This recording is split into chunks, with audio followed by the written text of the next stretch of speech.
নির্বাচনে লড়ার পরে বুঝেছি মানুষের মন জেতাটা, মামলা জেতা অনেক সহজ। মানে মামলা তো পড়াশোনা শিখলে, পড়াশোনা করলে, মামলা পড়াশোনা করে দেখুন, মামলাতেও কেউ না কেউ হারে, ঠিক আছে, কিন্তু তারও কিছু সার্টেন ব্যাখ্যা, যুক্তি, জায়গা, কারণ, মানে আপনার মামলা কেন হারানো হলো আপনার অর্ডারে লেখা থাকে, দৃষ্টান্তমূলক প্রমাণ থাকে। হ্যাঁ, এই বিষয়গুলো মানুষের মন বোঝার কোনো কিছু। লড়ে হারা জেতার ক্ষেত্রে তো আপনি সেরকম কোনো অর্ডার শিট পান না যে এই কারণে আপনাকে ভোট দেওয়া হলো না।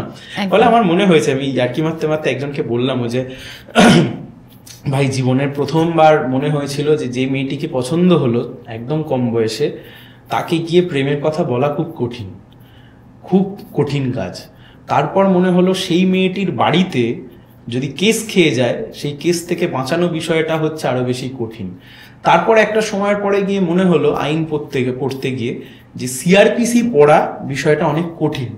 তারপরে আস্তে আস্তে মনে হলো যে না, হাইকোর্টে এসে জাজেদের সামনে মামলা করার বিষয়টা অনেক বেশি কঠিন। সেই নির্বাচনে লড়ে আমি বুঝলাম মানুষের মন জেতার চাইতে কঠিন আর কিছু নেই পৃথিবীতে। এই মুহূর্তে আমার এটা রিয়েলাইজেশন যে রাজনীতি একরকমের, মানে আপনি এসে স্লোগান দিলেন, হইহট্টগোল করলেন, আপনার ডেডিকেশন আছে বলে আপনি সেটা করতে পারছেন, কিন্তু দিনের শেষে একজন মানুষের মন জেতা, মানে আপনি তো কাউকে ঝগড়া করে জোরে চাপ দিয়ে কাউকে জিততে পারবেন না, আপনাকে যুক্তি দিয়ে ভালো করে কথা বলে বোঝাতে হবে, সেটা অনেক বেশি টাফ বলে আমার মনে হয়, আমার ব্যক্তিগত অ্যাসেসমেন্ট। হ্যালো দর্শক, welcome to our voice. Our ভয়েসের আরও একটা নতুন এপিসোড। আমি সানায়া চলে এসেছি আবার আজকে একজন নতুন অতিথির সাথে। আজকে আমাদের সাথে এমন একজন আছেন যিনি প্রতিবাদী মুখ হিসাবেই কিন্তু পরিচিত। তিনি একজন আইনজীবী, আর সংবাদের শিরোনামে প্রতিবাদী মুখ হিসাবে বারবার তিনি সরব হয়েছেন। বিভিন্ন ইস্যুতে দুর্নীতির বিরুদ্ধে তিনি কথা বলেছেন। তিনি কথা বললে যেন ঝরঝর করে কথা বলেন। তিনি একজন সুবক্তা বলা যায়, এবং কলকাতা হাইকোর্টের একজন তরুণ আইনজীবী। অনেকেই আন্দাজ করতে পারছেন আমি কার কথা বলছি। একেবারেই বামফ্রন্টের যে আন্দোলনগুলো হয় সেগুলোর মানে আন্দোলনের প্রথম সারিতে থাকেন বলা যায়। তিনি হচ্ছেন আমাদের সায়ন ব্যানার্জি দাদা। আজকে আমাদের সাথে পেয়ে গেছি সায়ন ব্যানার্জি দাদা। পরিচয় করিয়ে দিই, আমরা আওয়ার ভয়েস চ্যানেলে আপনাকে পেয়েছি, আর তার জন্য অনেক অনেক ধন্যবাদ, আপনি সময় নিয়ে এসেছেন। আর প্রথমে বলবো, আপনি কেমন আছেন বলুন? খুব ভালো আছি। মন কেমন আছে এখন? কারণ লোকসভা যে নির্বাচন রেশ এখনো পুরোপুরি কাটেনি, আপনি আপনার দল আপনি মানে সেভাবে নির্বাচিত হননি, তো মন খারাপ হয়েছে নিশ্চয়ই। সেই যে জায়গাটা সামলে এখন কেমন আছে? দেখুন, খুব সত্যি কথা বলতে গেলে যে কেউ যখন নির্বাচনে দাঁড়ায় সে তো জেতবার জন্যই দাঁড়ায়, কিন্তু এই জেতা হারার বাইরেও একটা জায়গা থাকে যেটাকে আমরা বলি লড়াই। ফলে সেই লড়াইটা আমাদের পার্টি করতে পেরেছে, বামফ্রন্ট করতে পেরেছে, সিপিআইএম করতে পেরেছে। গোটা দেশ জুড়ে বিজেপির বিরুদ্ধে যে লড়াই, পশ্চিমবাংলাতে বিজেপির সাথে সাথে তৃণমূল কংগ্রেস যে একটা রাজনৈতিক চরিত্র নিয়ে চলছে তার বিরুদ্ধে লড়াই। ফলত লোকসভা নির্বাচনে এটা ঠিক যে আমরা কোনো আসন হয়তো পাইনি, কিন্তু 2011 থেকে শুরু করে এই 2024 অবধি যতগুলো নির্বাচন হয়েছে আমাদের মতে অনেক বেশি মানুষকে আমরা মোবিলাইজ করতে পেরেছি, আমাদের কর্মী সমর্থক দরদিদের কাছে আমরা পৌঁছাতে পেরেছি, তাদেরকে আমরা ময়দানে নামাতে পেরেছি, এবং সব শেষে মিটিং মিছিল হতে পারে বা প্রচার হতে পারে যে মানুষের মনে একটা আশা জাগানো যে হ্যাঁ লেফট আছে বা লাল ঝান্ডা আছে বা সিপিআইএম আছে, আমরা সেই জায়গাটা তৈরি করতে পেরেছিলাম। বাট হ্যাঁ, সেটাও ঠিক যে ভোট বাক্সে সেটা প্রতিফলিত হয়নি। সেটা কেন হয়নি, কিসের জন্য হয়নি তা নিয়ে কাটাছেঁড়া চলছে। আমাদের পার্টি একমাত্র পার্টি সিপিআইএম যারা মানুষের সামনে ইমেল খুলে দিয়ে বলেছে যে আপনাদের যা মতামত আপনারা লিখে পাঠান, আমরা সেটাকে অ্যাকসেপ্ট করব। তার কারণ আমরা মনে করি যে মানুষের জন্য রাজনৈতিক দল, যা কিছু মানুষের জন্য, সাধারণ মানুষের জন্য, জনসাধারণের জন্য। ফলে মন খারাপ যে একেবারে হয়নি তা নয়, একেবারে 75 দিন 85 দিন ধরে এত খাটা, এত মানুষের কাছে যাওয়া, দলের কথা বলা, আমাদের অবস্থানের কথা বলা, গোটা দেশ জুড়ে সংবিধান যেভাবে আক্রান্ত হয়েছে বারংবার, বাংলার বুকেও একই ঘটনা কার্যত, দেশে ধর্মনিরপেক্ষতা বাঁচানোর ক্ষেত্রে বা পশ্চিমবাংলার দুর্নীতি বিরোধী যে লড়াই, যে আন্দোলন, সেগুলো করতে গিয়ে যখন দিনের শেষে হারতে হয়েছে, নির্বাচনে যখন হারতে হয়েছে, তখন কিছুটা মন খারাপ তো অবশ্যই হয়েছে, মন খারাপ হয়নি তা বলবো না। কিন্তু দেখুন, যারা লড়াই করতে জানে যারা অপটিমিস্টিক হয়, তারা খুব ইতিবাচক ভঙ্গিমায় চলে। আমাদের দেশের ক্রিকেট দল, ভারতের ক্রিকেট দল, আজ থেকে কয়েক মাস আগেই, নভেম্বর মাস 2023 সাল, আমি নিশ্চিত আপনি থেকে শুরু করে আমাদের সবার, গোটা দেশের এত কোটি মানুষের সবার মন ভেঙেছিল যে অস্ট্রেলিয়ার কাছে আমরা নিজের দেশের মাটিতে হেরেছি। কিন্তু কয়েক মাসের মধ্যেই আমরা তো আবার ওয়েস্ট ইন্ডিজের বুকে গিয়ে আমরা আমাদের দেশের ক্রিকেট দল, তারা তো T20 ওয়ার্ল্ড কাপ জিতে আমরা দেশে ফিরলাম। ফলে এই যে লড়াই মানসিকতা, এই লড়াই মানসিকতাটা আমাদের আছে। কিন্তু এটাও ঠিক যে হারলে তো কিছুটা খারাপ লাগে, সেই খারাপ লাগা থেকে অবশ্যই ওভারকাম করেছি। তবে লড়াইটা জারি আছে।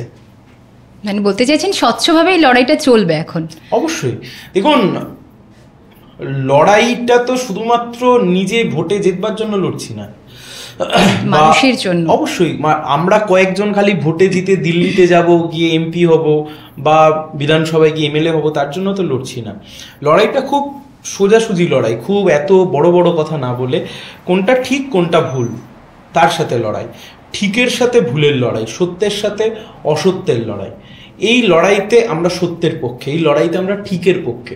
এখন এই ঠিক বা সত্যের পথে যে লড়াই, সে লড়াই করতে গিয়ে গণতন্ত্রে যেহেতু সংখ্যার বিচারে ভোটে কেউ জেতে কেউ হারে, সেই সংখ্যার বিচারে আমরা হয়তো হেরেছি, এ নিয়ে কোনো দ্বিধাদ্বন্দ্ব থাকতে পারে না। কিন্তু সেই যে লড়াইটা আমরা লড়ছি, সেই লড়াইটা কিন্তু জারি আছে। জারি আছে তার কারণ আমরা জানি যে লড়াইটা আমরা লড়ছি সেটা সত্যের জন্য, সেটা ন্যায়ের জন্য, সেটা বিচারের জন্য। ফলে সেই লড়াইটা আজ নয় তো কাল সেটা মানুষের মনে দানা বাঁধবে, বেঁধেছে, বাঁধেনি তা নয়, কিন্তু সেটার ভোট বাক্সে যে রিফ্লেকশন, সেই রিফ্লেকশনটা হয়তো আমরা দেখতে পাচ্ছি না। এত সুন্দর করে বলেন, মানে রাজনৈতিক নেতা মানেই রাজপথ থেকে সংসদ আর সংগ্রাম থেকে সম্ভাবনা, তারপর জনগণের কণ্ঠস্বর নিজের মুখে বলা, তো সেগুলো আপনি মানে একদম পারফেক্টলি করেন। যাই হোক, সেই জায়গা থেকে আমাদের এপিসোডটা যেহেতু রাজনৈতিক কেন্দ্রিক নয়, রাজনীতি কেন্দ্রিক নয়, ব্যক্তি বিষয়ক একটু, তো আমরা একটু এই যে সায়ন ব্যানার্জি আপনি আজকে একটা পপুলার, মানে সোশ্যাল মিডিয়াতে আপনি ভালোই পপুলার। আমরা আগের দিন দেখছিলাম, আপনার সঙ্গে দেখা করতে গেছিলাম, অনেক ছেলেমেয়েরা আসছে, সেলফি তুলছে, এই যে একটা সুন্দর ব্যাপার স্যাপার, মানে অনেকেই কিন্তু আপনাকে দেখে অনুপ্রাণিত হয়, আপনার কথা শুনে অনুপ্রাণিত হয়। সেই জায়গায় তো সায়ন ব্যানার্জি একদিনে আসেনি, সময় লেগেছে। সায়ন ব্যানার্জি আস্তে আস্তে ছোট থেকে বড় হয়েছে, সেই ছোটবেলাটা কেমন ছিল? দেখুন, আমি প্রথমে একটা কথা বলে রাখি, আমাকে মানে আপনারা বড় অংশে চিনেছেন সেটা হয়তো সোশ্যাল মিডিয়ার মাধ্যমে, কিন্তু যে কথাগুলো সোশ্যাল মিডিয়াতে আপনারা বলতে শুনেছেন সেই কাজটা আমরা বহুদিন ধরে করে আসছি। সোশ্যাল মিডিয়া একটা মাধ্যম, সোশ্যাল মিডিয়াটা সব নয়। অনেকে গুলিয়ে ফেলেন বা অনেকের মনের মধ্যে কনফিউশন থাকে।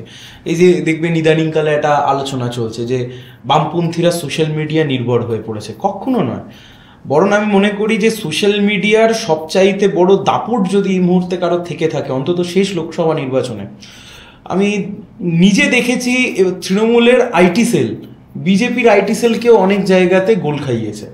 মানে বিজেপির যে আইটি সেলের যে সেট আপ, যে প্রচুর পরিমাণ টাকা ওরা যেভাবে প্রোপাগান্ডা ছড়াতে পারে, সেটা খুব সুন্দরভাবে আমি দেখেছি বিভিন্ন জায়গাতে তৃণমূল কংগ্রেস সেই আইটি বা ফেসবুক বা ইনস্টাগ্রাম, এমনকি এটাও দেখেছি যে দেখবেন যখন রিলস আপলোড করা হয়, যে গানগুলো ট্রেন্ডিং থাকে সেই গানগুলো হচ্ছে দেখবেন অটোমেটিক সাজেশনে চলে আসে।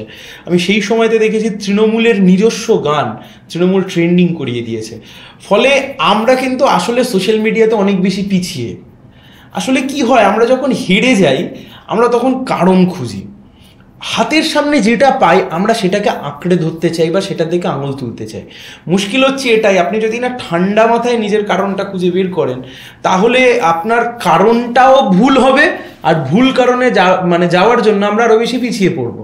যে কারণে আমি আপনাকে প্রথমেই বললাম যে সোশ্যাল মিডিয়া, যেহেতু সোশ্যাল মিডিয়ার টপিকটা তুললেন, সোশ্যাল মিডিয়ার আগেও আমরা ছাত্র আন্দোলনের কর্মী, এসএফআই, কলেজ ছাত্র রাজনীতি, তারপর সিপিআইএম, এসএফআই, তখন আমি কলেজের স্টুডেন্ট, পরবর্তী সময় কলেজ থেকে পাশ করবার পরে আইনজীবী হওয়ার পরে সোশ্যাল মিডিয়া। ফলে সোশ্যাল মিডিয়াটা প্রথম নয় বা আইনজীবীটাও প্রথম নয়, বামপন্থী চিন্তা ভাবনাটা প্রথমে থেকে আস্তে আস্তে আস্তে আস্তে ওই জায়গায় গেছে। 1 নম্বর কথা। 2 নম্বর কথা, দেখুন আমি একটা বামপন্থী পরিবারে বড় হয়েছি। আমার বাবা মা আমার পরিবেশ গোটা চারিদিকটাই একটা বামপন্থী পরিমণ্ডলের মধ্যে বড় হওয়া, ফলে সেখান থেকে আমার চিন্তা ভাবনা কথাবার্তা তার মধ্যে তো একটা বামপন্থী রেশ তো চিরকাল ছিল।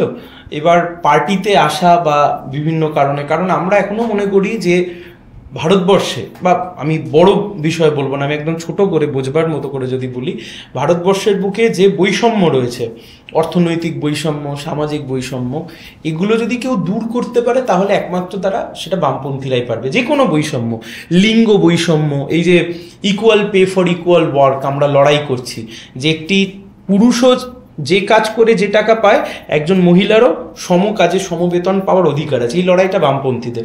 ফলত এই লড়াইটা আমাকে ছোটবেলা থেকে অ্যাট্রাক্ট করেছে, আমাদের মতো অনেককে অ্যাট্রাক্ট করেছে। কলেজের অভ্যন্তরে ছাত্রদের গণতন্ত্রের কথা বলা, ছাত্র সংসদের কথা বলা, মানুষের ন্যূনতম আয়ের কথা বলা, এই সব মিলিয়ে যে কোনো ডিপ্রাইভড মানুষের জন্য দাঁড়ানো, যে কোনো বঞ্চিত মানুষের পাশে দাঁড়ানো, সেটা বামপন্থীদের কর্তব্য। সেটা ছোটবেলা থেকে করতে দেখেছি, সেখান থেকে আস্তে আস্তে বড় হওয়া। আর এই ফেসবুক ইউটিউব সেটা 2020-21 সাল নাগাদ, আমি আগেও বলেছি এখনো আপনাদেরকে বলতে পারি, 2-3টে ঘটনা আমাকে খুব ট্রিগার্ড করেছিল। একটা হচ্ছে 2019 সালে, এটা তো অষ্টাদশ লোকসভা গেল, তার আগের যে লোকসভাটা ছিল সেই লোকসভাতে যখন আপনার সবাই শপথ গ্রহণ করছে, এবারে তো কিছুটা কম হলো, সেবারে অত্যাধিক, বিজেপির সাংসদরা চেঁচাচ্ছে জয় শ্রীরাম জয় শ্রীরাম বলে, তৃণমূলের সাংসদরা চেঁচাচ্ছে জয় মা কালী জয় মা দুর্গা বলে, আসাদুদ্দিন ওয়েসি চেঁচাচ্ছে আল্লাহু আকবার করে। এবং আমার কথা হচ্ছে যে দেখুন, ধর্মচারণের সাথে সংসদ, ওটা তো ধর্ম, এক্স্যাক্টলি, পার্লামেন্টের সাথে ধর্মের কি সম্পর্ক? আপনার যদি আল্লাহু আকবার বলতে হয় তার জন্য মসজিদ আছে, আপনার যদি জয় শ্রীরাম বলতে হয় তার জন্য মন্দির আছে, আপনার যদি জয় মা দুর্গা জয় মা কালী বলতে হয় তার জন্য মন্দির আছে।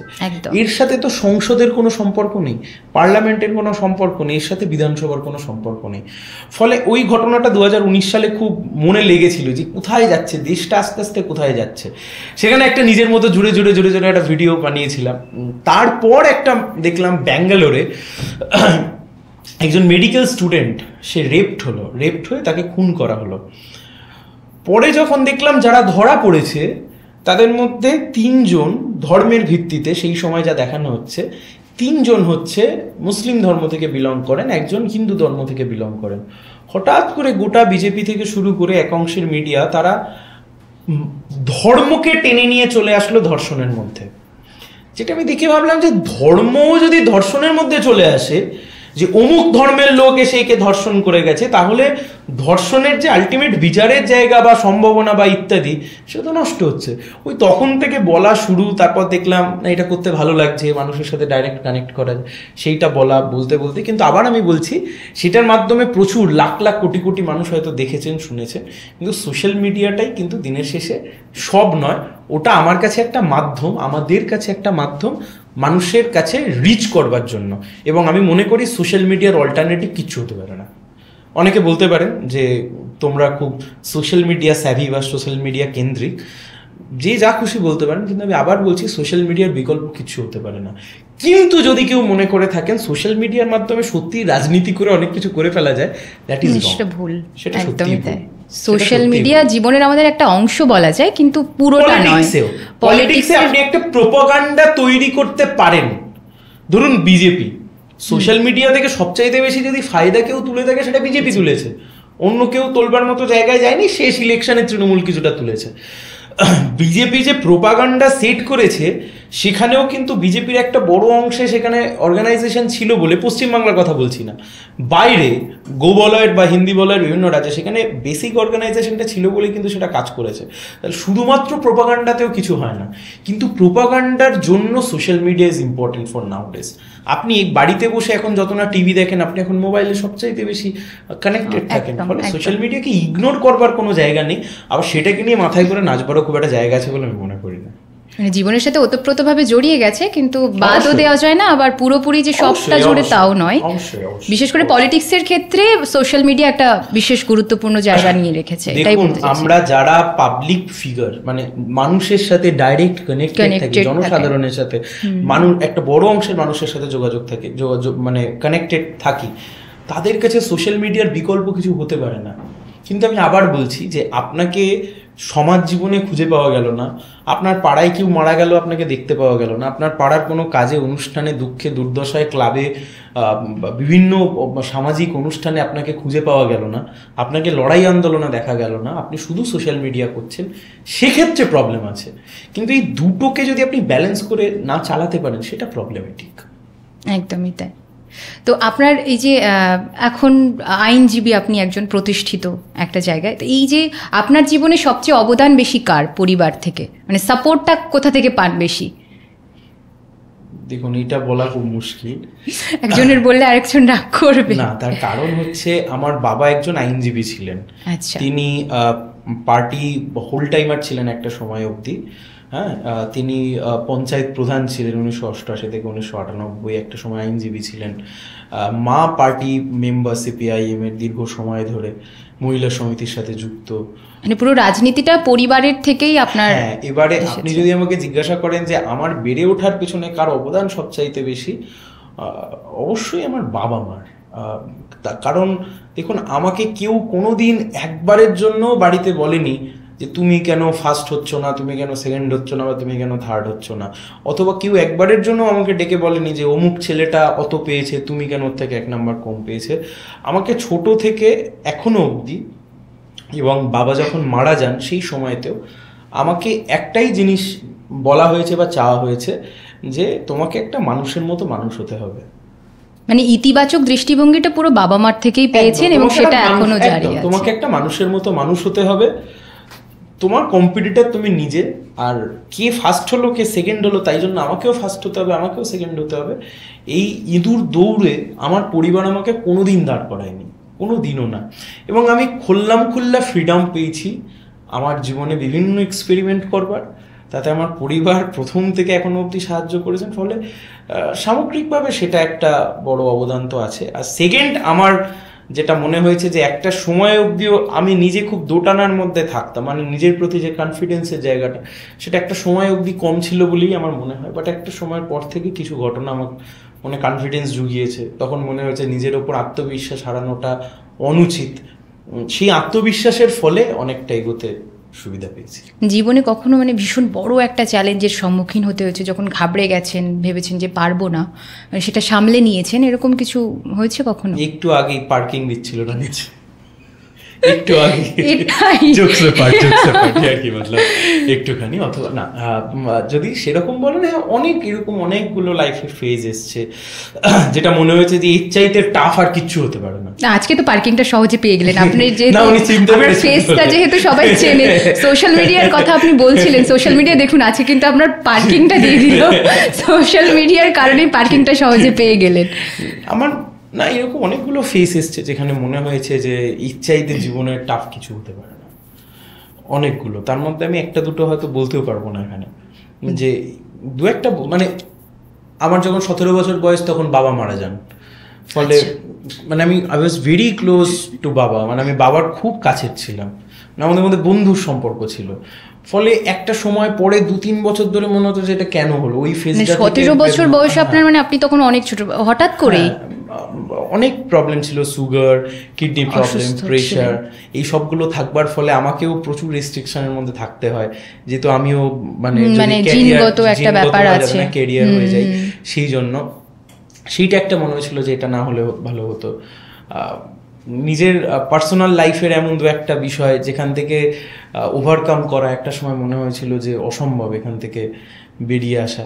কিন্তু পরে বুঝেছি জীবনে এর চাইতে আরও অনেক বড় বিষয় আছে, আরও অনেক বড় প্রবলেম আছে। সাধারণ মানুষ, জনসাধারণ, যদি আমরা অনেকে গিয়ে কেউ যদি হসপিটালের বাইরে কোনোদিন দাঁড়াই, কারোর হাত নেই, কারোর পা নেই, কারোর চোখ নেই, কেউ কথা বলতে পারছে না, কেউ ক্যান্সারের জন্য ছটকাচ্ছে, তো আমরা তাদের থেকে অনেক বেটার পজিশনে আছি, অনেক ভালো আছি। সারাদিনে খাবার পেয়ে যাই, দুবেলা দুমুঠো খাবার পেয়ে যাই, ভাত পেয়ে যাই, হ্যাঁ, তো মাথার উপর ছাদ আছে, মাথার উপর ছাদ আছে, কত কোটি কোটি মানুষ আছেন তারা শুধুমাত্র মাথার উপর ছাদের জন্য, সকাল রাতের খাবারের জন্য।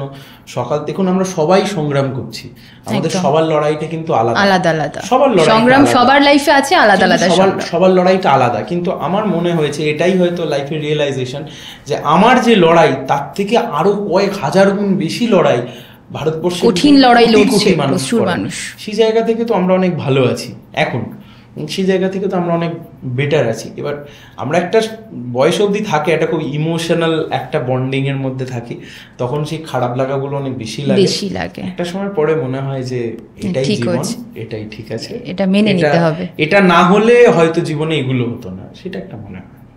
বাবা যখন চলে গেছেন, মা ছিলেন, তো খুব খারাপ একটা সময় ছিল, ভয়ঙ্কর। এবং মানে আমার এই মানে লড়ে নেওয়ার মানসিকতা তখন থেকেই বোধহয় তৈরি হয়েছে আস্তে আস্তে। বাবার মধ্যে দেখতাম, মানে বাবা শেষ জীবনে চোখের দুটো পাওয়ার চলে গেছিল, চোখে দেখতে পেতেন না। তারপর অপারেশন করিয়ে একটা চোখে পাওয়ার 80% মতো এলো, চোখের দৃষ্টি 80% মতো এলো, আরেকটাতে কখনোই ফিরলো না। তো আমি দেখতাম যে ওই 80% চোখের ভিশন নিয়ে একজন মানুষ কিভাবে বাঁচার চেষ্টা করছে, কাজ করার চেষ্টা করছে, তার ফ্যামিলিকে চালানোর চেষ্টা করছে, পার্টির কাজ করছে। বাবা মারা যাওয়ার পরে আমি মাকে দেখেছি, আমাকে আইন পড়িয়েছে আমার মা, আমার বাবা নয়। আমার মা একজন চাকুরিরত, তিনি চাকরি করেন একটি প্রতিষ্ঠানে। আমার মা কিন্তু আমাকে আইন পড়িয়েছে। আমার বাবা আইনজীবী ছিলেন, কিন্তু তার টাকায় আমি আইন পড়িনি। আমার এই লড়াইটাও এখানে একটা স্পিরিট যোগায়, যে আমার মা জেদের সাথে ছেলেকে আইন পড়ালো, যথেষ্ট সাহসিকতার সাথে, এবং এবং জীবনে সত্যিই এমন অনেকগুলো মোড় এসছে যেখানে প্রচন্ড ভেঙে পড়েছি, সেখানে তো মা পাশে থেকে বুঝিয়েছে যে না, এখানে ভেঙে থাকবার সময় না। ফলে এই সবকটা মিলিয়ে মনে হয়েছে যে জীবনটা এগিয়ে যাওয়ার জন্য, থাকার জন্য না। বাবা আপনার মতো সাহসী প্রতিবাদী ছিলেন এরকম? একদম আমার ধারণা আরো 100 গুণ বেশি ছিলেন, আমি তার থেকে কিছুটা কম। আচ্ছা, আমি তার থেকে বহু কম। আচ্ছা, 1975-80 ওই সময়টাতে হবে, না, বামফ্রন্ট আসবার পরে ওই সময়টাতে বাবার একটা ছবি দেখেছিলাম, 2 হাত ভাঙা, এক পা ভাঙা, বাপরে, মাথা ভাঙা। সেই সময়তে মানে ওরকম কন্ডিশন, মানে উনি হ্যাঁ, মানে কি করে বেঁচেছিল সেটা আর কেউ জানতো না, উনি মানে জীবিত অবস্থায় ওরকম কন্ডিশনে ছিলেন। হ্যাঁ, সেই সময়তে তখন কংগ্রেসের সাথে লড়াই, তো এসে দুজনকে খুঁজছিল, তো সুজন চক্রবর্তী, তরুণ ব্যানার্জি, আচ্ছা, ঠিক আছে, একই গ্রাম। ফলে একজনকে পেয়েছে, একজনকে পায়নি। যাকে পেয়েছে তাকে মেরে মরে গেছে ভেবেই ফেলে দিয়ে চলে গেছিল চম্পাহাটিতে। বাপরে। তো তখন সেই ছবিটা আমি যখন পরে দেখেছি, তারপরে বাবা যখন মারা যায়, পরে একটা বোঝাও গেল যে বুকে একটা জায়গায় লেগে সেই সময়তে একটা লাঞ্চ কোনোদিন কাজই করেনি, মানে পরবর্তী সময় থেকে আস্তে আস্তে বয়সের সাথে ওটা আরো বেড়ে গেছে, সেটা বুঝতে পারিনি। ফলে আঘাতটা ছিল ভিতরে আর কি। ফলে আমার আরো প্রচুর ঘটনাতে আমি দেখেছি, তো আমার সেখানে মনে হয়েছে যে সেই সমান দাপট বা সেই সমান সাহস হয়তো নেই, কিছুটা কম আমার মনে হয়। আচ্ছা, অবসর সময় কি করতে পছন্দ করেন? সত্যি গান করতে বোধহয়, আমি আপনাকে গান গাইতে দেখেছি। কিছুটা হয়, বাট সত্যি বলতে এখন আর অবসর সময় পাই কোথায়, এখন অনেকটাই ব্যস্ত। হ্যাঁ, মানে অবসর সময়টা তো আগে আড্ডা মারতে খুব ভালোবাসতাম। আমাদের একটা আড্ডার গ্রুপ ছিল, একটা না 2-3টা আড্ডার গ্রুপ ছিল। তো বন্ধু বান্ধবদের সাথে গল্প করা, আড্ডা মারা, গান গিটার বাজানো একটা পছন্দের বিষয়। যদিও বা সেটা যে কখনো খুব শিখেছি তা নয়, গিটার শিখেছি 1-1.5 মাস 2 মাস, বাকিটা ইউটিউবের দয়ায় মোটামুটি হয়ে গেছিল। আর ভালো লাগে সব গল্প করতে বা ইত্যাদি, গল্পের বই পড়তে বা যে কোনো বই পড়তে, সেটা ভালো লাগে। এখন কি ব্যস্ত, বিয়ে হয়ে গেছে তাই? মানে না, একদমই না, এটার একটা গল্প আছে। না, একই রকম আছেন, বিয়ের আগে যেমন ছিলেন বিয়ের পরেও একই রকম, মানে কোনো চেঞ্জ হয়নি। আপনি বলেছিলেন কোথাও একটা, আমি শুনছিলাম আপনার কথাটা, যে উত্তরের বরলি আর দক্ষিণের চিংড়ি মাছ মিশে যাক, আর মিষ্টি ঝগড়ার সাথে ভালোবাসার পারদ বাড়ুক। তো এই মিশে তো গেছে বরলি আর চিংড়ি, কিন্তু এই যে মিষ্টি ঝগড়া ঝাঁটি হয় কি?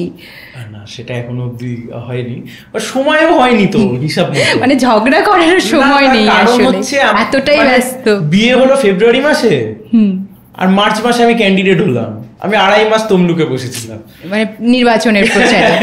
মানে সময় হয়নি যে বিয়ের পরে যতদিন না বাড়িতে থেকেছি আমি তার চাইতে 2 গুণ 3 গুণ বেশি সময় তো তমলুকে ছিলাম। রাগ করেনি? দেখুন পড়লেও সেটা আমার খুব একটা কিছু করার নেই। না, রাগটা একটু কমই করবে, কারণ আমি শুনেছি যে উনিও বামপন্থী চিন্তাধারার। দেখুন হলেও তো মানুষের কিছু নর্মাল এক্সপেকটেশন থাকে। এক্স্যাক্টলি। দেখুন একটা জিনিস আমরা আগে বুঝতাম না, আমি এখন বুঝি, এটা আমার বিশ্বাস অনেক মানুষ কানেক্ট করতে পারবে যারা রাজনীতির সাথে যুক্ত এবং যারা সিরিয়াস রাজনীতিটা করে। সেটা হচ্ছে তাদের পরিবারের তাদের ওপরে 1000টা অভিযোগ থাকে, এবং সবচাইতে বড় অভিযোগ সময় না দেওয়ার অভিযোগ। ইচ্ছাইতে বড় অভিযোগ একদম এখনকার সময় তো একদম সময় না দেওয়ার অভিযোগটা হচ্ছে সবচাইতে বেশি বড়। এবং সে যে সিদ্ধান্তটা নিয়েছে সেটা এগুলো জেনেই নিয়েছে, এবং তাকে বলেছিলাম যে এটা নর্মাল, যে রাজনীতি হবে, আদালত হবে, আন্দোলন হবে, ইত্যাদি ইত্যাদি ইত্যাদি। সো এগুলো জেনে যদি কেউ বিয়ে করতে চায় বা পারে, দ্যাটস ওয়েলকাম। তার উপর প্রেমের বিয়ে, 30 বছরের প্রেম আর 28 বছরের প্রেমের মধ্যে তফাৎ আছে, কিন্তু প্রেমটা যাই হোক প্রেম হয়েছে হোয়াটসএভার। কিন্তু কথা হচ্ছে যে যেমন আমার এখনো মনে আছে যে জয়নগরের দলুয়াখাকি, আচ্ছা হ্যাঁ, গ্রামে গন্ডগোল হলো, তৃণমূলের লোকজন এসে দলুয়াখাকি গ্রামে পুরো একটা গ্রামে আগুন জ্বালিয়ে দিল। এবার আগুন জ্বালিয়ে দেওয়ার পরে আমাদের লোকজন সব ঘরছাড়া হয়ে গেল। এবারে ঘরছাড়া লোকজনদেরকে দিয়ে আমরা যখন ফেরাতে নিয়ে যাচ্ছি জয়নগরের ভেতর, জয়নগর থানার আইসি এবং যিনি আরেকজন আইপিএস অফিসার ছিলেন, তারা আমাদেরকে কিছুতেই ঢুকতে দেবে না। কিন্তু প্রবল ধাক্কাধাক্কি পুলিশের সাথে প্রচুর, তখন তো একদম মানে হাঙ্গামা মাচিয়ে দিয়েছিলেন আপনি, দেখছি প্রবল। মানে এটা আমি নই, পার্টি করেছে, আমি ওখানে ছিলাম, মানে আই ওয়াজ দেয়ার। এবার প্রচুর ধাক্কাধাক্কি হচ্ছে পুলিশের সাথে, বিশাল ধাক্কাধাক্কি হচ্ছে, দস্তাদস্তি হচ্ছে। এবার কিছুক্ষণ পরে সব মিটে গেছে, রাত্রিবেলা ফোন এসছে, তখন আমার বিয়ে হয়নি। বলছে আমি আসলে তোমাকে জানাতে পারিনি, আমার বাবা আমাকে ফোন করে বললো যে তুমি একটু ফোন করে দেখো তো যার সাথে বিয়ে হওয়ার কথা সে পুলিশের সাথে দস্তাদস্তি করছে। হ্যাঁ, তো আমি বললাম এটাই আমার কাছে নর্মাল, এটাই আমাদের জীবনে এটাই নর্মাল। তো অবাক হওয়ার কিছু নেই। হ্যাঁ, এটাতে এত অবাক হওয়ার বা ঘাবড়ানোর কিছু নেই। বলছে না, ও খুব রেগে গেছে, উত্তেজিত হয়ে গেছে, পুলিশের সাথে উত্তেজনার সাথে চেঁচামেচি করছে। হ্যাঁ, সেটাই তো স্বাভাবিক, ও চ্যালেঞ্জও করে এসছে 2-3 দিনের মধ্যে ঢুকবো। দেখুন এগুলো সব জেনেই যদি কেউ সিদ্ধান্ত নেয় তখন সেটা তাকে মানতে হবে, সেখানে আর তার কিছু করার নেই। কিন্তু তাও একটা জিনিস আমার মনে হয় যে আমাদের জীবনের যে লাইফস্টাইল বা দৈনন্দিন যেভাবে আমাদের জীবনটা চলে, তাতেই খুব একটা সংসার বা সাংসারিক জীবন এখন আর নেই। এখন আর ওই সাংসারিক জীবন লিড করার মতো সময় আর কারণ নেই আর কি। আরো বিশেষ আর দুজনেই যেহেতু জব করেন, ফলে সেটার একটা জায়গা রয়েছে। আর জব করে বলেই বিয়ে করেছি, দুজনেই ওয়ার্কিং, মানে যাতে আমাকে না বলতে পারে যে সময় দিচ্ছ না, ব্যাপারটা আমি আমার বন্ধুও বলেছিলাম, আর মা, এটা আমার মা বলেন, এটা আমি আর বন্ধুকে বলেছিলাম। তো যখন বলছে ভাই কাকে বিয়ে করবি, মানে এমন একজনকে বিয়ে করবো আমি যদি 12 ঘন্টা কাজ করি সে 13 ঘন্টা কাজ করবে, আমাকে বলতে পারবে না তুই সময় দিস না। ঠিক আছে, এখনো অব্দি চলছে। এইটাই কি প্রথম প্রেম ছিল নাকি এর আগে প্রেম ছিল? এটা বলা যাবে না, তবুও বলা যেতেই পারে, দুজনে তো বন্ধু, সে শুনলে কি খুবই শোনার না শোনার কোনো ব্যাপার নেই। আচ্ছা, 30 বছর বয়স তখন বিয়ে বললাম, তখন 30 বছর বয়স, তার আগে কলেজ, স্কুল, এতগুলো জীবন পেরিয়ে আসলাম, বসন্ত এলো, প্রেম আসবে না? হতে পারে? মানে রাজনীতি নিয়ে যেমন বলতে পারেন, মানে সম্পর্ক, প্রেম নিয়েও, সম্পর্ক নিয়ে সায়নের কি চিন্তাধারা? মানে এই যে বর্তমান যুগে সম্পর্কের ভ্যালু কমে গেছে বলা যায়, একেবারেই কমে গেছে, নেই বললে বলা যায়। আগেকার যুগে আমরা আমাদের বাবা মাদেরকে যেরকম দেখেছি সেরকমটা আর দেখা যায় না। তো সম্পর্ক নিয়ে কতটা পজিটিভ সায়ন ব্যানার্জি? আমি খুব টাফ প্রশ্ন, এইসব ভাবনা চিন্তা করা ছেড়ে আজকে সম্পর্ক নিয়ে 2-4 কথা হয়েছে, রাজনীতি নিয়ে তো প্রচুর কথা, মানে ঝরঝর করে ফুলঝুরি ঝরে, তো আজকে সম্পর্ক নিয়ে 2-4 কথা। অনেস্টলি স্পিকিং খুব ডিফিকাল্ট, এবং আমরা খুব সেলফ সেন্ট্রিক হয়ে গেছি, মানে আমরা খুব আত্মকেন্দ্রিক ভয়ঙ্করভাবে। সেটা আমি নিজে আত্মকেন্দ্রিক বলতে, আমার যদি এক্ষুনি মনে হয় যে এই জিনিসটা করা আমার পক্ষে ভালো, আমি ওটাই করব। এবং সেটা হতে পারে হয়তো 1000 মানুষের জন্য ভালো, কিন্তু আমার মনে হচ্ছে এটা এবার সেটা তার নাও মনে হতে পারে। এই আত্মকেন্দ্রিকতাটা আমাদের এই জেনারেশনকে ভয়ঙ্করভাবে গ্রাস করেছে। তাতে আমিও ইনভলভ, কিন্তু মানে এমনটা নয় যে আমি বাইরে, আমিও তার মধ্যে ঢুকে গেছি বলে আমার তো এখন মনে হয়, নিজেকে দেখেও মনে হয় পুরো আবহাওয়াটাও যেন চারিদিকে এরকমটা হয়ে গেছে। একদম একদম একদম প্রচন্ড আমরা আত্মকেন্দ্রিক হয়ে গেছি। দেখুন, মানুষ যেখানে অনেক বেশি আত্মকেন্দ্রিক হয়ে যায়, মানে আত্মকেন্দ্রিক মানে আমি আপনাকে বলছি, আমি, আমার বাবা, আমার মা, আমার বউ, আমার বর, হ্যাঁ মানে সেই মানুষটার কোনো ইন্ডিভিজুয়ালিটি নেই, সেই মানুষটার কোনো ইন্ডিভিজুয়াল অ্যাসপেক্ট আপনার কাছে নেই। মানে আমার বউ বা আমার বর, মানে ওর চিন্তাটাই আসছে আমার মধ্যে থেকে, সেই ব্যক্তি বিশেষের যে একটা ইন্ডিভিজুয়াল তার একটা পরিচয় আছে, সেই জায়গাটা নেই আজকের দিনে। সেটা নেই বলেই আজকের দিনে এত বেশি সমস্যা বলে আমার মনে হয়েছে। এবং আমরা সবাই একটা ভালো লাইফের খোঁজ করতে গিয়ে প্রত্যেকে, এবং আমি তার মধ্যে কোনো দোষ দেখি না। যদি আমাকে কেউ আজ থেকে 10 বছর আগে বলতাম, আমি অনেক রাগ, অভিমান, ক্ষোভ, দুঃখ এসব বলতে পারতাম। বাট হ্যাঁ, অনেকে, সবাই যে যার মতো সেটেল লাইফের পিছনে একটা সময় অবধি দৌড়েছে। আমরা যখন স্কুলে পড়তাম, আমরা যখন কলেজে পড়তাম, তখন এমন অনেক সিদ্ধান্ত অনেক মানুষকে নিতে দেখেছি যেখানে মনে হয়েছে যে এগুলো কি করে হলো, এগুলো কেন হলো, বা এগুলোর সাথে কি করে হতে পারে। পরে বুঝেছি যে না, এগুলো তার ভালো থাকার পক্ষে বা কারুর ভালো থাকার পক্ষে হয়তো সেই সিদ্ধান্তগুলো। আমাদের কাছে অবাক করা বিষয় হলো তার কাছে সেটা ঠিক। ওই যে আমি আপনাকে বললাম যে আমরা সবাই ব্যক্তিকেন্দ্রিক, মানে ইনক্লুডিং আমি যেই কথাগুলো বলছি, আমিও যখন আয়নার সামনে দাঁড়াবো আমারও মনে হবে যে আমিও তো ব্যক্তিকেন্দ্রিক, মানে আমিও প্রচন্ড আত্মকেন্দ্রিক একজন। আমাকে তো আমার স্ত্রী যে কোনো কাজে এসে বলতে পারে যে তুমি আত্মকেন্দ্রিক না হলে তুমি বিয়ে করে একটা বউকে বাড়িতে রেখে দিয়ে 2.5 মাস 3 মাস ধরে তুমি তমলুকে গিয়ে, আমি আপনাকে উদাহরণ দিচ্ছি, মানে এটা হতেই পারে, তার মনে হতেই পারে, হ্যাঁ এটা তো ঘটেছে, বাস্তব, বলতেই পারে সে। আমার তো মনে হয়েছে সেটা সেই সময়তে সেই কাজটা করা উচিত। আমার তো মনে হয়েছে যে এই সময়তে এই লড়াইটা লড়া উচিত, এই সময়তে এই লড়াইটা না লড়ে পিছন ফিরে পালিয়ে আসাটা উচিত না। এই আত্মকেন্দ্রিকতাটা আর সম্পর্ক, এই দুটো খুব একটা একসাথে থাকে না, যার ফলে আজকের দিনে এত ডিভোর্স, এত ব্রেকআপ, এত বেশি কি বলবো আপনাকে, অবিশ্বাস, এই সব কটার জন্ম কিন্তু এখান থেকে হয়েছে। এবং এই সবগুলোর সাথে আমি নিজেও জড়িয়ে, কারণ আমি যখন কাউকে সমালোচনা করি, আমি আত্মসমালোচনা ছাড়া কোনোদিন কারোর সমালোচনা করি না। ফলে আমি আপনাকে যতগুলো পয়েন্ট বললাম, কোথাও না কোথাও জীবনের কোথাও না কোথাও কোনো না কোনো ক্ষেত্রে হয়তো কম হলেও আমিও হয়তো এই কাজগুলো কখনো না কখনো করেছি। তাই আমার মনে হয় যে আজকের দিনে দাঁড়িয়ে এই জায়গাটা থেকে, আর আমি জানি না এই জায়গা থেকে আর বেরোনোর কোনো উপায় আছে কিনা, আমার মনে হয় না। মানে এত বেশি চাহিদা আর এত বেশি, ব্যাপারটা প্রচন্ড কমপ্লিকেটেড হয়ে যাচ্ছে দিনের পর দিন। অবশ্যই সম্পর্কের জায়গা যত দিন যাবে আরো বেশি হবে। আপনি দেখবেন যত দিন যাবে সেটা আরো বাড়বে, সেটা কমবে না। এত স্পষ্টবাদী, মানে আপনি স্পষ্টভাবে এত কথা বলছেন, তো প্রেমের বিষয়টা কি বাড়িতে এরকম ভাবে স্পষ্টভাবে বলে দিয়েছিলেন? কিভাবে বলেছিলেন প্রথমে? বাড়িতে জানিয়েছিলেন কিভাবে? মানে আপনার যার সাথে বিয়ে হয়েছে এই যে ব্যাপারটা, না আপনি তো বলেননি, আমার আগে আরো অনেক ছিল, আমি ওই একজনের কথাই বলছি যিনি বর্তমান আপনার এখন। না সেটা একটা গল্প। সেই ছাদে সবাই আড্ডা মারছিলাম, আড্ডা মারতে মারতে আমার এক বন্ধু মোবাইলে ছবি দেখে ফেলে। সেদিনকে আমরা একটু খেতে গেছিলাম এই নিউ টাউনের এখানের একটা হোটেলে। আচ্ছা, তো সেই থেকে হতে হতে বাড়িতে জেনে গেল। তারপরে জেনে মা কি বললেন? হ্যাঁ, আসলে আমাকে বিয়েটা তখন করতে হতো। আচ্ছা, মানে সময় হয়ে এসেছিল। আপনি যেহেতু বলেছিলেন 2024 আমি বিয়ে করব, আপনি তার আগে বুঝতে পারছিলাম যে হয়ে এসছে, আমার সময় এগিয়ে এসছে। তার কারণ আন্দাজ করতে পারছিলেন। আমার সাথে আমার মা প্রতিদিন, মানে আমার যেখানে বাড়ি চম্পাহাটির ওখানে, চম্পাহাটি থেকে সায়েন্স সিটি অব্দি আমি হাইকোর্ট যাই, আমার মা আমার গাড়িতেই প্রতিদিন এসে সায়েন্স সিটিতে নামতো।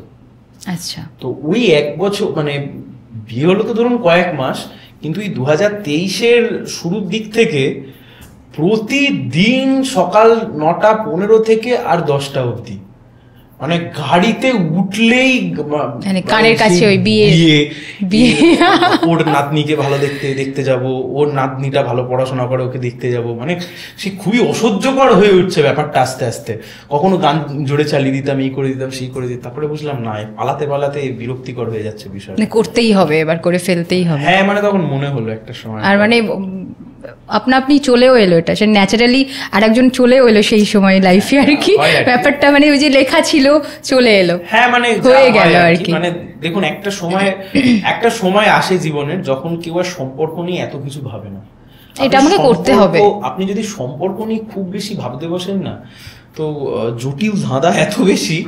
হ্যাঁ মানে প্রত্যেকটা বিষয় নিয়েই তো এরকম যে যত ভাববো তত আমরা পিছিয়ে পড়ি। একদম, লোকে বলে যে রাজনীতি কমপ্লিকেটেড, আমি বলি রাজনীতির চেয়েও সম্পর্ক কমপ্লিকেটেড, সম্পর্কের চাইতে কমপ্লিকেটেড পৃথিবীতে কিচ্ছুটি নেই, not even politics, not even তৃণমূলের বিজেপি সম্পর্কের মধ্যে ওর চাইতেও ভয়ঙ্কর বা জটিল বিষয় সম্পর্ক। হাইকোর্টে কেস লড়াটা কঠিন মনে হয় নাকি রাজনীতির ময়দানটা কঠিন মনে হয়? কঠিন বলতে মানে কোনটা শক্ত মনে হয়, যে মানে একটু টাফ মনে হয়, যে রাজনীতি একটু বেশি আপনার প্রেশার হয়ে যায়?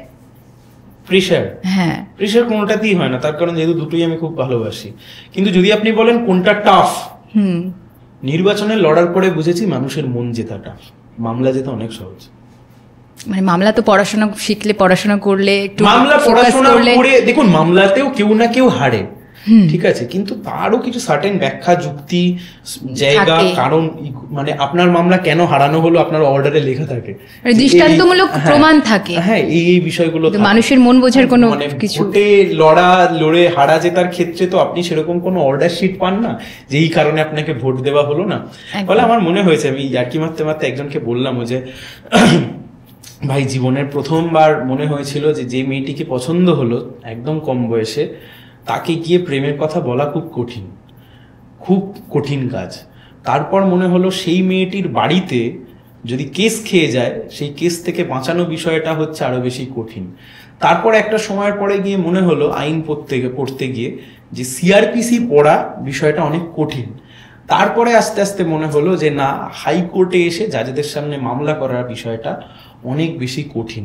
সেই নির্বাচনে লড়ে আমি বুঝলাম মানুষের মন জেতার চাইতে কঠিন আর কিছু নেই পৃথিবীতে। এই মুহূর্তে আমার এটা রিয়েলাইজেশন যে রাজনীতি একরকমের, মানে আপনি এসে স্লোগান দিলেন, হইহট্টগোল করলেন, আপনার ডেডিকেশন আছে বলে আপনি সেটা করতে পারছেন, কিন্তু দিনের শেষে একজন মানুষের মন জেতা, মানে আপনি তো কাউকে ঝগড়া করে জোরে চাপ দিয়ে কাউকে জিততে পারবেন না, আপনাকে যুক্তি দিয়ে ভালো করে কথা বলে বোঝাতে হবে, সেটা অনেক বেশি টাফ বলে আমার মনে হয়, আমার ব্যক্তিগত অ্যাসেসমেন্ট। জীবনে আইডিয়াল পারসন কেউ আছে? আইডিয়াল বলতে কিরকম? মানে যার কোনো কথায় আপনি অনুপ্রাণিত হয়েছেন, যার কোনো পরামর্শকে আপনি জীবনে অনেক কিছু কাজে লাগিয়েছেন, কাজে লেগে গেছে আর কি, এরকম কিছু পছন্দ করেন? বাবা তো আছেই, তার বাইরে কেউ আছে? অনেকে আছে এরকম, যাক মানে দেখুন, অনেকে অনেক বড় বিষয় থেকে ইন্সপায়ার্ড হতে চায়, আমি তো অনেক ছোট ছোট বিষয় থেকেও ইন্সপায়ার্ড হই। আসলে সেরকম কেউ যে একেবারে আছে বা এরকম আমার মনে হয়নি কখনো, কারণ কেউ একজন ব্যক্তি আইডিয়াল হতে পারে না, তার কিছু কিছু জিনিস আইডিয়াল হতে পারে, সেগুলো কাজের ক্ষেত্রে। এবারে আমি অমুকের মতো হব বা আমি তমুকের মতো হব, ছোটবেলা থেকে কোনোদিনই আমার সেই ইচ্ছা ছিল না, আমাকে কোনোদিন বলাও হয়নি তোমাকে অমুকের মতো হতে হবে, তোমাকে তমুকের মতো হতে হবে। বাট হ্যাঁ, আবারও বলছি যে একজন ভালো মানুষ হওয়ার চেষ্টা, সেটুকুই আমরা করতে পারি দিনের শেষে, ইচ্ছাইতে বেশি আর কিছু না। আইডিয়াল পারসন এসা যেরকম কেউ না। এবার একটু রাজনৈতিক প্রশ্ন একটা করছি। বামফ্রন্ট, বিরোধীরা বলছে বামফ্রন্ট ব্যর্থ, অনেক রাজনৈতিক বিশেষজ্ঞ যারা আছেন তাদের কথা হচ্ছে বামফ্রন্ট নাকি হেভিওয়েট কোনো মুখ তৈরি করতে পারেনি। যেমন কংগ্রেস আজকে রাহুল গান্ধীকে তৈরি করে রেখেছেন, উনি আজকে দেখিয়ে দিয়েছেন অনেক কিছুই। আর আমাদের পশ্চিমবঙ্গে তো আছেন মুখ্যমন্ত্রী মমতা বন্দ্যোপাধ্যায়, অভিষেক বন্দ্যোপাধ্যায়কে তৈরি করেছেন একদম হেভিওয়েট মুখ হিসাবে। তরুণ, কিন্তু ওনার একটা যথেষ্ট দাপট আছে, যথেষ্ট প্রভাব তৈরি হয়েছে, বিস্তার করেছেন প্রভাব, এটা তো প্রমাণিত হয়েছে। তো বামফ্রন্ট কি হেভিওয়েট মুখ তৈরি করতে পারছে না, ব্যর্থ হয়েছে? মানে এই ব্যাপারটাকে কিভাবে নিচ্ছেন? মানে রাজনৈতিক বিশেষজ্ঞরা এটা বলছেন অনেকেই, তো এই জায়গাতে আপনাদের দলের পক্ষ থেকে কিংবা আপনার ব্যক্তিগত মতামত কি আছে? দেখুন, প্রথম কথা হচ্ছে হেভি ওয়েট ব্যাপারটা আমি ঠিক বুঝি না, যে কত ওয়েট হলে অ্যাকচুয়াল হেভি ওয়েট হয়। তার কারণ হচ্ছে যে কতটা গেলে হেভি ওয়েট হবে এটা তো বুঝতে পারবো না। আর এই ওয়ার্ডগুলো আসলে মিডিয়া এত বেশি ইউজ করে, ফলে মানুষ শুনতে শুনতে শুনতে শুনতে আমরা ইউজ হয়ে যাই। মুখ, হেভি ওয়েট, হ্যাঁ, প্রধানমন্ত্রী পদপ্রার্থী, মুখ্যমন্ত্রী পদপ্রার্থী, বাট আদতে ভারতবর্ষের সংবিধানে আপনি এরকম কিচ্ছু খুঁজে পাবেন না। আপনি যে কোনো সংবিধান বিশেষজ্ঞকে জিজ্ঞাসা করবেন যে স্যার প্রধানমন্ত্রী পদপ্রার্থী সংবিধানের কোথায় আছে, বলে কোথাও নেই। জিজ্ঞাসা করবেন যে মুখ্যমন্ত্রী পদপ্রার্থী কোথায় আছে, আপনাকে বলবে কোথাও নেই। দেখুন, কথা হচ্ছে মুখ প্রথমত বামপন্থীরা কখনো খুব একটা প্রমোট করেনি, কোনোদিনই করেনি। এবার আপনি যদি আমাকে জিজ্ঞেস করেন মুখের কি প্রয়োজনীয়তা নেই, অবশ্যই আছে। জ্যোতি বসু, বুদ্ধদেব ভট্টাচার্য হতে পারেন, আমি রাজ্যের ক্ষেত্রে বলছি, এই মুহূর্তে মোহাম্মদ সেলিম হতে পারেন, সুজন চক্রবর্তী হতে পারেন, শ্রমিক লাহিড়ী হতে পারেন, যে কেউ, আমি সবার নাম নিতে পারবো না একবারে। এই মুখগুলো তো আন্দোলনের মাধ্যমে, লড়াইয়ের মাধ্যমে তৈরি হয়েছে। এবার আপনি বলছেন মুখকে প্রমোট করা। প্রথমত বামপন্থী রাজনীতিতে প্রমোট করা বিষয়টাতে কখনো আমরা খাপ খাওয়াতে পারি না। আবার এটাও আপনি দেখুন তো, সিপিআইএম বা বামপন্থীরাই তো একমাত্র দল যারা 2021 থেকে আজ 2024 অব্দি, আমি এর আগের উদাহরণও আপনাকে দিতে পারি, আমরাই একমাত্র এই কোট আনকোট নতুন মুখকে তো আমরাই তৈরি করেছি। বাকি কে করতে পেরেছে? কোন দল করতে পেরেছে? এক ঝাঁক নতুন মুখ, যদি আমি আপনার কথা অনুযায়ী বলি, মুখ বা এক ঝাঁক নতুন মুখের ক্ষেত্রে ওনাদের কথা, মানে নিন্দুকদের কথা, বাচ্চা বাচ্চা মুখ, নতুন মুখ, কিছুদিন আগে বলছিল দিয়ে কি হবে, কিছুদিন আগে বলছিল সিপিআইএমটা বৃদ্ধতন্ত্রের জায়গা হয়ে গেছে। এখন যখন দেখছে নতুন মুখ, এখন বলছে বাচ্চা ছেলেদেরকে দিয়ে হবে। আসলে একটা যুক্তি তো লাগে, এখানে কোনো যুক্তি নেই। আবার এটাও ঠিক, আমরা যেহেতু এখন ভোটে হারছি, ফলে আমরা বেশি বলতেও পারছি না এই বিষয়গুলোতে। জনগণের একটা সাপোর্ট দরকার বলতে গেলে। হ্যাঁ, কিন্তু সেই মোরাল সাপোর্টটা আছে বলেই আমার বিশ্বাস। দিনের শেষে ভোট বাক্সে বিশ্বাসটা এখনো আছে। দেখুন, মোরাল সাপোর্ট না থাকতো তাহলেও 2024 সালে সিপিএম এই দাপটের সাথে প্রচার করতে পারতো না। নট অনলি সিপিএম, বামফ্রন্ট, এত দাপটের সাথে আমরা সেই প্রচারটা করতে পারতাম না। এবার আপনি আমাকে যে কথা বলছিলেন যে হেভিওয়েট মুখ, 2004 সালে কংগ্রেস যখন দেশে সরকার তৈরি করে, কংগ্রেসের হেভিওয়েট মুখ কে ছিল? রাহুল গান্ধী ছিলেন না তখন? না, কিন্তু উনি পলিশ করেছেন এই কয়েকদিনে। আমি বলছি রাহুল গান্ধী পলিশ করে 2024-এ আপনি তাকে বলতে পারেন। 2004 সালে বিজেপিকে হারিয়ে কংগ্রেসে সরকার তৈরি করেছিল সেন্ট্রালে। আমরা বামপন্থীরা 61 জন সাংসদ নিয়ে তাদেরকে সমর্থন জানিয়েছিলাম যে হ্যাঁ সরকারটা হোক। কেউ বলতে পারবে যে সেই সময় কংগ্রেসের মুখ কে ছিল? কেউ ছিল না। পরবর্তীকালে মনমোহন সিংকে প্রধানমন্ত্রী করা হয়। 2009 সাল কংগ্রেসের মুখ কে ছিল? ইয়ং মুখ, কেউ ছিল না। পরবর্তীকালে প্রধানমন্ত্রী হিসেবে মনমোহন সিংকে প্রধানমন্ত্রী করা হয়। ফলে আবার আপনাদেরকে বলছি, রাজনীতি হচ্ছে সম্ভাবনা জায়গা। পশ্চিমবাংলায় 21 জন আমরা ভোটে লড়েছিলাম, 20 না 21 জন, সিপিআইএম এর সিম্বলে। যে দুজনের জামানত বেঁচেছে, এই যারা এতদিন ধরে বলতো সিপিআইএমটা বৃদ্ধদের পার্টি, বুড়োদের পার্টি, সাদা চুলের পার্টি, সেই সাদা চুলের দুজনেরই জামানতটা বেঁচেছে, আমাদের তো বাঁচেনি। কিন্তু তার মানে কি যে এই নতুন যারা ভোটে দাঁড়ালো তারা একদম পাতা দেওয়ার মতো নয়? না, আসলে বিষয়টা এই সাদা চুল, পাকা চুল, বৃদ্ধ, নতুন, যুবক কিছুই না। এটা একটা নর্মাল প্রসেস যে রাজনীতিতে যারা অভিজ্ঞ তারা থাকবেন, নতুন ব্লাড আসবে, ইয়ং আসবে, এটা স্বাভাবিক। এটা নিয়ে অতিরঞ্জিত করারও কিছু নেই, এটা নিয়ে নাক সিটকারও কিছু নেই। 1996 সালে গোটা দেশের মধ্যে সবচাইতে সর্বকনিষ্ঠ সাংসদ নির্বাচিত হয়েছিলেন পশ্চিমবাংলা থেকে শ্রমিক লাহিড়ী, সিপিআইএম এর সিম্বলে ডায়মন্ড হারবার থেকে। 25 বছর বয়স ছিল তার। 2011 সালে মিডিয়া যে সময় বলা শুরু করলো যে সিপিআইএম মানে বৃদ্ধতন্ত্র ঢুকছে, সেই 2011 সালেও সিপিআইএম 25 বছরের একজনকে প্রার্থী করেছিল কসবার মতো এলাকা থেকে, যার নাম ছিল শতরূপ ঘোষ।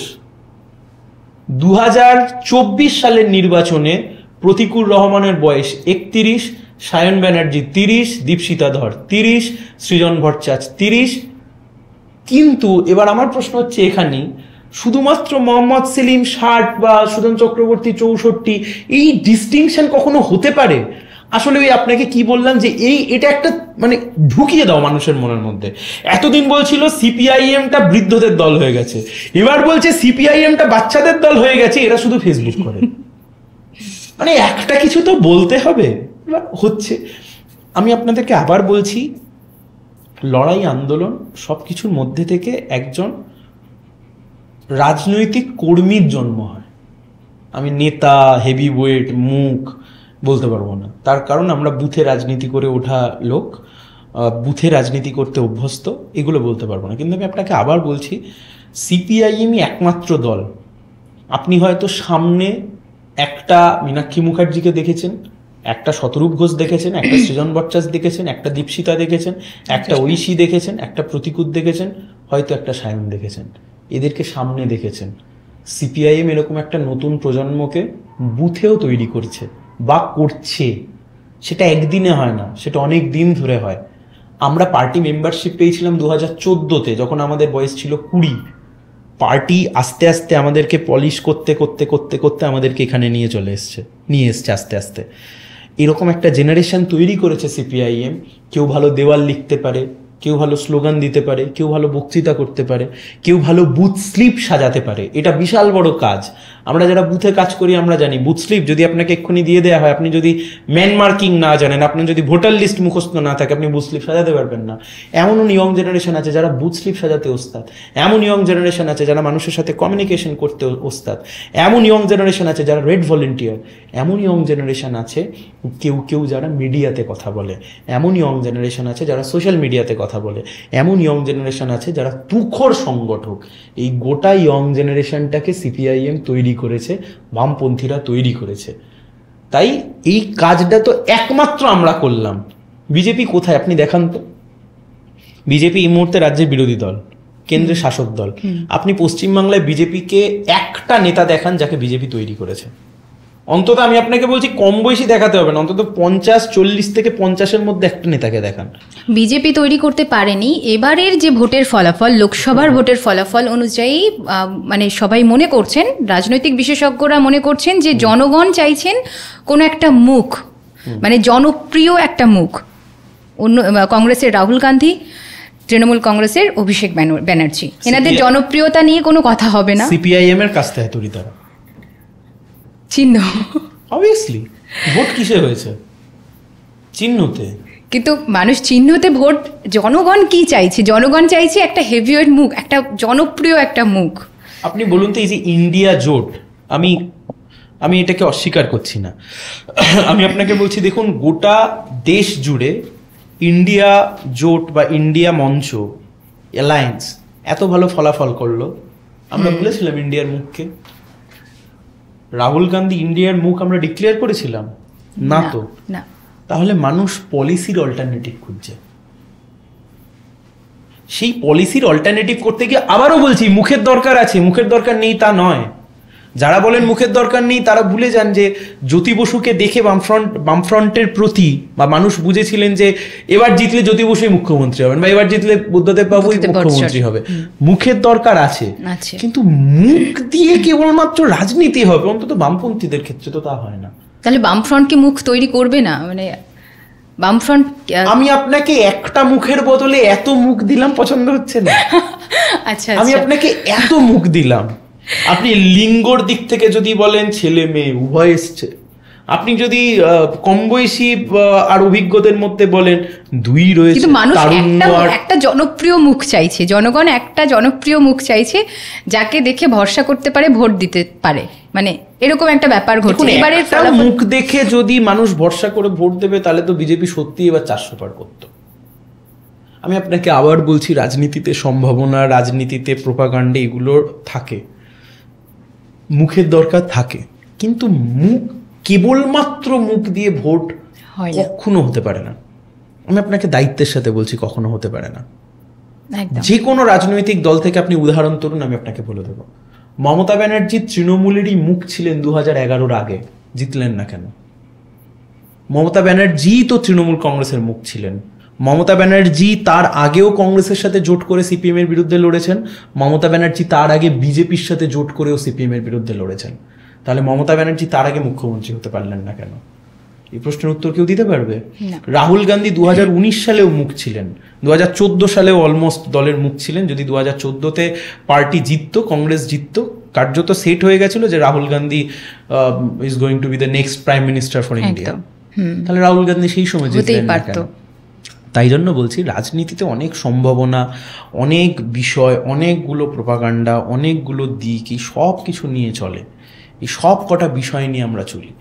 এবার এটাও ঠিক বামপন্থীদের ক্ষেত্রে যেটা মুশকিল হয়ে যাচ্ছে, এই সব হলো, কিন্তু আপনি আমাকে বলুন তো, দিনের শেষে মানুষ যখন ভোট দিতে যাচ্ছে তার আগে যদি গোটা ভোট হিন্দু মুসলিমের নামে ভাগ হয়ে যায়, আপনি কোন মুখকে দিয়ে কি করবেন?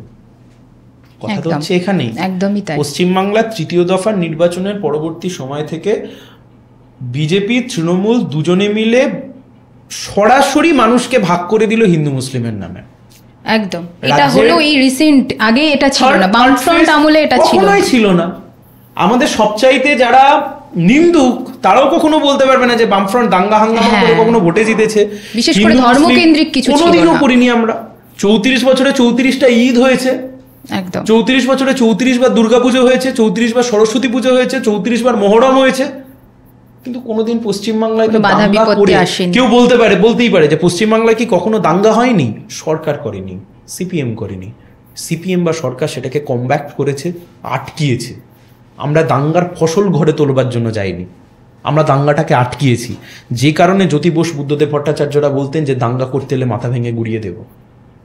দেখুন, একটা সমাজ যখন থাকে, এত হুলিগানস, এত ক্রিমিনালস, এত কিছু যখন থাকে, সেখানে দাঙ্গা হতেও পারে। কিন্তু সরকারে যখন আপনি আছেন, তাহলে আপনাকে দেখতে হবে আপনি কি সেই দাঙ্গার থেকে ফসল ঘরে তোলার চেষ্টা করছেন, নাকি আপনি একজন প্রশাসক হিসেবে আপনি সেই দাঙ্গাকে আটকানোর চেষ্টা করছেন। মমতা ব্যানার্জি তৃতীয় দফার নির্বাচনের পর থেকে হঠাৎ করে ভারত সেবাশ্রমের পিছনে পড়লেন, বিভিন্ন মহারাজদেরকে রাজনীতির ময়দানে আক্রমণ করে ডেকে নিয়ে চলে আসলেন। এই প্রশ্ন উঠবে না মানুষের মনে, যে মমতা ব্যানার্জি ভারত সেবাশ্রমের একজনকে বলতে পারেন বা ভারত সেবাশ্রমের বিরুদ্ধে বলতে পারেন, সেই একই মমতা ব্যানার্জি আরএসএস এর বিরুদ্ধে কেন বলতে পারেন না? কিন্তু আপনি দেখুন, যেদিনকে মমতা ব্যানার্জি ভারত সেবাশ্রমের বিরুদ্ধে বললেন, তার 3 দিনের মাথায় মহারাজরা, সাধু সন্ত সবাই কলকাতার বুকে মিছিল করে নিলেন।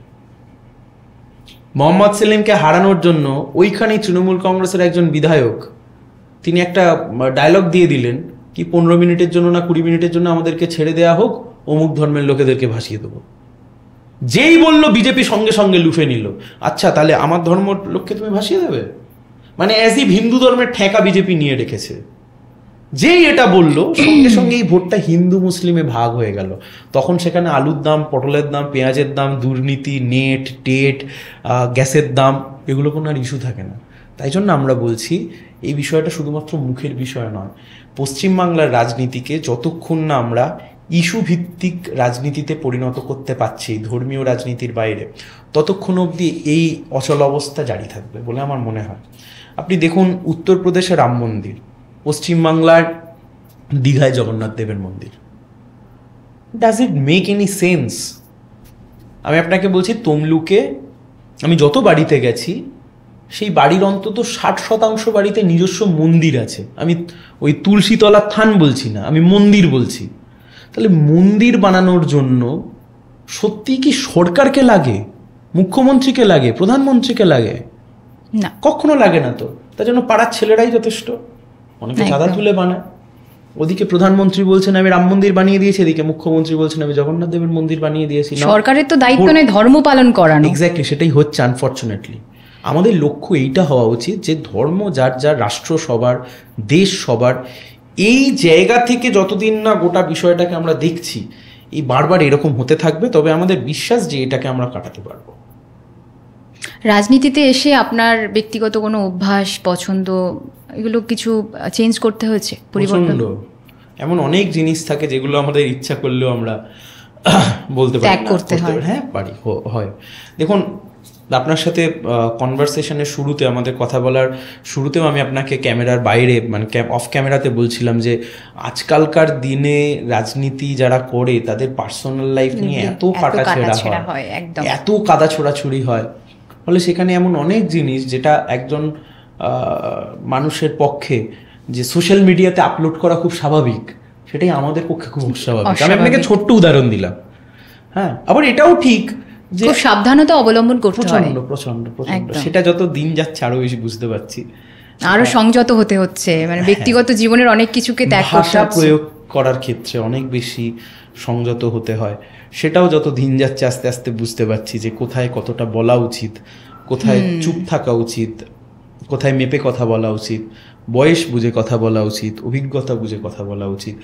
এই গোটা জিনিসটাই কিন্তু অভিজ্ঞতা থেকে আমি আমরা সবাই শিখছি যে রাজনীতিতে থাকতে গেলে এই বিষয়গুলো তোমাকে তো ডিল করতে হয়, তোমাকে মেনে চলতে হয়। এমন কোনো স্বপ্ন লক্ষ্য আছে যেটা পূরণ করতে চান জীবনে? আমার না আমাদের। আপনার, এটা ব্যক্তিগত। আমি ওটার পরে আসছি, রাজনীতি নিয়ে তো অবশ্যই জিজ্ঞেস করব। আপনার নিজের কোনো স্বপ্ন লক্ষ্য, রাজনীতির বাইরে কি কোনো অন্য কোনো লক্ষ্য স্বপ্ন আছে? মানুষের সেবা করা, মানুষের জন্য লড়া, এটা তো আছে, এটা তো বুঝেছি, এটা তো বলেছেন। সেরকম কিছু নেই ছোটবেলায় থাকতো। আর এখন বামফ্রন্টের কি লক্ষ্য আছে? দূরবর্তী লক্ষ্য যদি আপনি বলেন তো অষ্টম বামফ্রন্ট সরকার তৈরি করে। আচ্ছা, সেটা শুনে কেউ হাসতে পারে, ঠিক, কারণ যে দলটা এখন শূন্য তারা ভাবছে অষ্টম বামফ্রন্ট তৈরি করবো। বাট 2000 বামফ্রন্ট মানেই আপনি বললেন যে ইতিবাচক দৃষ্টিভঙ্গি নিয়ে চলা, লড়াই করার একটা। 2007 সালে এই যে ওয়েস্ট ইন্ডিজের কথা আমি আপনাকে বলছিলাম, 2007 সালে রাহুল দ্রাবিড় সেই সময়তে আমাদের ক্রিকেট টিমের ক্যাপ্টেন ছিলেন। 2007 সালে আমরা গ্রুপ লিগের ম্যাচ খেলে বিদায় নিয়েছিলাম ওয়েস্ট ইন্ডিজ থেকে। আমরা বাংলাদেশের কাছেও হেরেছিলাম। ঠিক তার পরের ওয়ার্ল্ড কাপ 2014-তে আমরা চ্যাম্পিয়ন হয়েছিলাম। আবার এটাও ঠিক 14-র পরে যে 15 তাতেও আমরা হেরেছিলাম। ফলে দেখুন, হার জিত থাকবে, অবভিয়াসলি হার জিত থাকবে। এবার যদি আপনি বলেন যে আমাদের লক্ষ্য, যদি খুব বড় লক্ষ্য বলেন তো সেই শ্রেণীহীন সমাজ তৈরি করা বা সব মিলিয়ে একটা সমাজতান্ত্রিক কাঠামোর মধ্যে যাওয়া, সেটা একটা বিশাল বড় গোল। কিন্তু আপাতত যদি সংসদীয় রাজনীতিতে বলেন, অবশ্যই বামপন্থীদের ক্ষমতা বৃদ্ধি করা, বামপন্থীদের শক্তি বৃদ্ধি করা। বামপন্থীদের শক্তি শুধুমাত্র রাস্তায় নয়, বামপন্থীদের শক্তি বিধানসভায়, লোকসভায়, রাজ্যসভায়, পার্লামেন্টের মধ্যে সমস্ত জায়গাতেই বাড়ানো, সেটাই এখন লক্ষ্য আপাতত। সমাজের যুব সমাজ, মানে একদম তরুণ যারা আছে, তাদের সম্পর্কে কোনো বার্তা দিতে চান? মানে আমি শেষ করব, অনেকক্ষণ বকালাম, এটা কি বলার আছে, কি বার্তা দেওয়ার আছে সমাজের? দেখুন, আমি ইয়ং জেনারেশনকে একটা কথা বলতে পারি বা বলতে চাই রাদার। এক নম্বর হচ্ছে যে রাজনীতি খারাপ জিনিস নয়। তোমরা রাজনীতিতে এসো, তোমাদেরকে রাজনীতিতে প্রয়োজন। যে কোনো দেশ, যে কোনো সমাজ তা তৈরি হয়, ভাঙে গড়ে, সব কিছু হয় কিন্তু ইয়ং জেনারেশনের ওপর দাঁড়িয়ে। যে কোনো জিনিসে খারাপ ভালো থাকে। এই যে এত সরকারি অফিসার, আপনি কোনো ইয়ং জেনারেশনকে বলতে শুনেছেন যে না আমি সরকারি চাকরি করব না, তার কারণ সরকারি চাকরির অমুকে তো ঘুষ খায় বা অমুকে চুরি করে, বা অনেকে বলতে দেখবেন আপনি রাজনীতি করব না কারণ রাজনীতিতে অনেক চুরি দুর্নীতি হয়। চুরি দুর্নীতি সরকারি অফিসেও হয়, নট অনলি সরকারি অফিস, যে কোনো জায়গাতে হয়, কিন্তু তার মানে এই নয় যে আমরা সেখানে যাব না। ফলে যে কোনো জিনিস যা আমার সামনে খারাপ হচ্ছে, ওই দুটো হতে পারে, এক जो चल रहा है वैसे ही चलने दो, और नहीं तो जिम्मेदारी उठाओ उसको बदलने की। আমি আমরা মনে করি বামপন্থীরা যে যুব সমাজের এই দ্বিতীয়টা পথ হওয়া উচিত, যে কাঁধে দায়িত্ব নাও যে এটাকে আমাকে পাল্টাতে হবে, রাজনীতিতে এসো, আর অনেক বেশি করে রাজনীতিতে এসো, এবং আরও বেশি করে সামাজিক হওয়া। এটা কেন বলছি, কারণ আমার মনে হয়েছে আমাদের জেনারেশন বা আমাদের ঠিক 1-2 বছরের পরের জেনারেশন অবধিও তাও কিছুটা আছে, মানে তারপরের জেনারেশন বা তাদের একটা আপব্রিঙ্গিং বা সবটা দেখিয়ে মনে হচ্ছে যেন আরও বেশি সেলফ সেন্ট্রিক হয়ে যাচ্ছে পরের জেনারেশনটা। সেটা না হওয়াই উচিত, সেটা না হওয়াই উচিত। এবং সামাজিক বিচ্ছিন্নতা আমাদের এই জেনারেশনটাকে খুব করে গ্রাস করছে। বাট আমি খুব অপটিমিস্টিক আমাদের ইয়ং জেনারেশন নিয়ে, কারণ আমার মনে হয় যে এই দেশকে, সমাজকে, আমাদের রাজ্যকে কেউ যদি পাল্টাতে পারে সেটা ইয়ং জেনারেশনরা পারবে। ইয়ং জেনারেশন যারা নতুন ভোটার হচ্ছে তারা আসুক, তারাও রাজনীতিতে আসুক। যেমন পশ্চিমবাংলায় মমতা ব্যানার্জির সরকার দীর্ঘদিন কলেজে ছাত্র সংসদ নির্বাচন বন্ধ করে দিয়েছে। এই নির্বাচন বন্ধ হয়ে গেছে বলে কিন্তু কলেজের মধ্যে ছাত্র রাজনীতি করে যে একজন উঠে আসবে, নেতা তৈরি হবে বা ছাত্র নেতা তৈরি হবে, সেটা কিন্তু দীর্ঘদিন হচ্ছে না। এর ফলে কিন্তু পশ্চিমবাংলার রাজনীতি ক্ষতিগ্রস্ত হচ্ছে, পশ্চিমবাংলায় গণতন্ত্র ক্ষতিগ্রস্ত হচ্ছে। পশ্চিমবাংলায় দেখুন আলটিমেট যে একটা গণতান্ত্রিক প্লেস বা রাজনীতি সেটা ক্ষতিগ্রস্ত হচ্ছে। ফলে যুবদের উদ্দেশ্যে বার্তা খুব ইজ ভেরি স্পেসিফিক, যে তোমরা আসো, তোমরা রাজনীতিতে আসো এবং সামাজিকভাবে তোমরা আরও বেশি যুক্ত হও বিভিন্ন জায়গাতে, সেটা অনেক বেশি প্রয়োজন। ভালো লাগলো, অনেক কথা বললাম, অনেক কথা আপনি বললেন, আপনি সুবক্তা, সেটা আবারও একবার সামনাসামনি আজকে দেখলাম। আমাদের আওয়ার ভয়েসে আপনি এসেছেন, আপনার মূল্যবান সময় দিয়েছেন, তার জন্য অনেক অনেক ধন্যবাদ। আর আপনার এই ইতিবাচক দৃষ্টিভঙ্গি নিয়েই আপনি অনেক দূর এগিয়ে যাবেন, এই কামনা রাখি আমাদের আওয়ার ভয়েসের পক্ষ থেকে। ভালো থাকুন। শুধু আমি একা নয়, আমরা সবাই এগিয়ে যাব। আমি আওয়ার ভয়েসকে অনেক শুভেচ্ছা জানাচ্ছি, আপনাদের নতুন ভেঞ্চার, আপনারা আরো অনেক পডকাস্ট করুন, ভিডিওস করুন, মানুষের কাছে পৌঁছান। ইতিবাচক ভাবনা, ইতিবাচক দৃষ্টিভঙ্গি যা সমাজে আজকে আমাদের সত্যিই কমে গেছে, যে একটা পজিটিভ দিক হতে পারে, সেই নেতিবাচক প্রভাবের উদ্বেগ বেশি একদম অবভিয়াসলি। এবং দেখুন, এটা সাইকোলজিক্যাল ফ্যাক্ট, এটা কথা বলতে বলতে বেড়ে যাবে, যে এটা অনেকে বলেছে যে আমাদের সামনে যদি দুটো জিনিস থাকে, যেটা ইতিবাচক নেতিবাচক, যে সাইকোলজিক্যাল ফ্যাক্ট অনুযায়ী আমাদেরকে কিন্তু নেতিবাচক জায়গাটা অনেক বেশি probably, I don't know, but টানে, মানে আমি তো সাইকিয়াট্রিস্ট নই, বলতে পারবো না, কিন্তু এটা অনেকে বলেছেন যে নেগেটিভিটি মানুষকে অনেক বেশি অ্যাট্রাক্ট করে, নেগেটিভ এনার্জিও, ইনফ্যাক্ট নেগেটিভ এনার্জিও কিন্তু আমাদেরকে অনেক বেশি করে অ্যাট্রাক্ট করে। হ্যাঁ, তার উপর যদি অরিজিৎ সিং এর গান থাকে আরো বেশি জোকস অ্যাপার্ট। বাট আপনাদের সবাইকে অনেক শুভেচ্ছা, সবাই ভালো থাকুন। আওয়ার ভয়েসকে অনেক শুভেচ্ছা, আপনারা অনেক দূর এগিয়ে যান। আর আপনারা যারা দেখছেন, আপনাদেরকেও অনেক শুভেচ্ছা, ভালোবাসা, সবাই ভালো থাকবেন। Thank you.